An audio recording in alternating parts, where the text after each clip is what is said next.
തപസ്സിരുന്നു. കൃഷ്ണപ്രിയദളം ചൂടിയൊരുങ്ങാൻ കൃഷ്ണ ഇവൾ എന്നും കൊതിച്ചിരുന്നു. കൃഷ്ണ കൃഷ്ണ ഇവൾ എന്നും കൊതിച്ചിരുന്നു.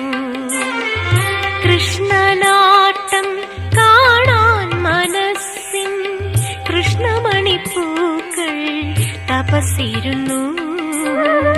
കൃഷ്ണപ്രിയദളം ചൂടിയൊരുങ്ങാൻ കൃഷ്ണ ഇവൾ എന്നും കൊതിച്ചിരുന്നു. കൃഷ്ണ കൃഷ്ണ ഇവൾ എന്നും കൊതിച്ചിരുന്നു.